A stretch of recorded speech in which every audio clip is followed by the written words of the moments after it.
Hi hello ನಮಸ್ಕಾರ ಸ್ನೇಹಿತರೆ. ಕೊನೆಗೂ ಇಲ್ಲಿ ಮಾಳವಿಕಾ ಕುತಂತ್ರ ಮನೆಯವ್ರ ಮುಂದೆ ಗೊತ್ತಾಗೋಕ್ಕೂ ಮುನ್ನನೇ ಮಾಳವಿಕಾ ಮತ್ತೊಂದು ಆಟವನ್ನು ಆಡ್ತಿದ್ದಾರೆ. ಹಾಗಿದ್ರೆ ಏನಾಯಿತು, ಏನು ಕತೆ ತಿಳ್ಕೋಬೇಕು ಅಂದರೆ ಈ ಒಂದು ವಿಡಿಯೋವನ್ನು ಪೂರ್ತಿಯಾಗಿ ನೋಡಿ. ಇಲ್ಲಿ ಅಂಬಿಕಾ ಸೀರೆ ಉಟ್ಲು ಅನ್ನೋ ಒಂದೇ ಕಾರಣಕ್ಕೆ ಇಲ್ಲಿ ದುರ್ಗಾ ಮೇಲೆ ಸಿಡಿದೆದ್ದಿದ್ದಾರೆ ಶರತ್. ಅಂಬಿಕಾ ವಿಷಯದಲ್ಲಿ ನಿಜವಾಗ್ಲೂ ಕೂಡ ಶರತ್ ತುಂಬಾ ಸೆನ್ಸಿಟಿವ್ ಅನ್ನೋದು ಮನೆಯಲ್ಲಿ ಎಲ್ರಿಗೂ ಕೂಡ ಗೊತ್ತಿದೆ. ಇಲ್ಲಿ ದುರ್ಗಾ ಮನೆಗೆ ಚಿಕ್ಕಮ್ಮ ಬಂದಿರ್ತಾರೆ. ಬಂದಿರೋದನ್ನು ಕೂಡ ನೋಡಿದೆ. ಇಲ್ಲಿ ಶರತ್ ದುರ್ಗಾಳನ್ನ ಮನೆಯಿಂದ ಒದ್ದೂಡ್ಸೋಕೆ ಮುಂದಾಗ್ತಿದ್ದಾರೆ.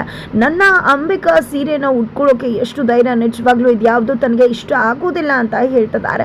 ಈ ಕಡೆ ತಂಗಿ ಕೂಡ ಬಂದಿದೆ ಅಂತ, ಏನು ತಪ್ಪು ಮಾಡಿದ್ಲು ದುರ್ಗಾ ಅಂತ ಈ ರೀತಿ ಆಡ್ತಿದ್ಯಾ ಅಣ್ಣ ಅಂತ ಪ್ರಶ್ನೆ ಮಾಡ್ತಿದ್ರೆ, ಈ ಕಡೆ ದುರ್ಗಾ ಚಿಕ್ಕಮ್ಮ ಅಂತೂ ಇಲ್ಲಿ ನಾನು ದುರ್ಗಾ ಹತ್ರ ದುಡ್ಡನ್ನೆಲ್ಲ ಲಪ್ಟಾಯಿಸೋಣ ಅಂತ ಬಂದರೆ ಇಲ್ಲಿ ನೋಡಿದ್ರೆ ಇವಳನ್ನೇ ಮನೆಯಿಂದ ಹೊರಗಡೆ ಹಾಕ್ತಿದಾರಲ್ಲಪ್ಪ ಅಂತ ಅನ್ಕೊಂಡಿದ್ದೆ. ಮದುವೆ ಆಗಿರೋ ಇವಳು ಮನೆಯಿಂದ ಹೋದರೆ ಎಲ್ಲಿ ಹೋಗ್ಲಿಕ್ಕಾಗತ್ತೆ ಅಂತ ಶರತ್ ಅವ್ರಿಗೆ ಹೇಳ್ತಾರೆ. ಬಟ್ ಆದರೂ ಕೂಡ ಶರತ್ ಹಿಂದೆ ಮುಂದೆ ನೋಡೋದೆಲ್ಲ. ಇಲ್ಲಿ ದುರ್ಗಾಳನ್ನ ಮನೆಯಿಂದ ಒದ್ದೋಡ್ಸೋಕೆ ಮುಂದಾಗೆ ಬಿಡ್ತಾರೆ.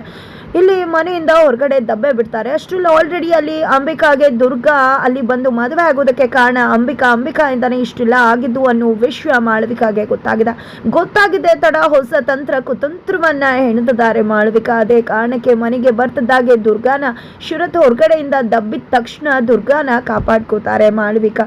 ತದನಂತರ ದುರ್ಗಾನ ಮನೆ ಒಳಗಡೆ ಮಾಳವಿಕಾ ಕರ್ಕೊಂಡು ಬರ್ತಿದ್ರೆ, ಬೇಡ ದುರ್ಗಾ, ನೀವು ಈ ಮನೆಗೆ ಕಾಲು ಇಡಬೇಡ, ನಿನ್ನ ಚಿಕ್ಕಪ್ಪ ಇದ್ದಾರೆ, ಇನ್ನು ಮುಂದೆ ದುರ್ಗಾ ಭವಿಷ್ಯ ಏನೇ ಇದ್ರು ನನ್ನ ಕೈಯಲ್ಲಿ.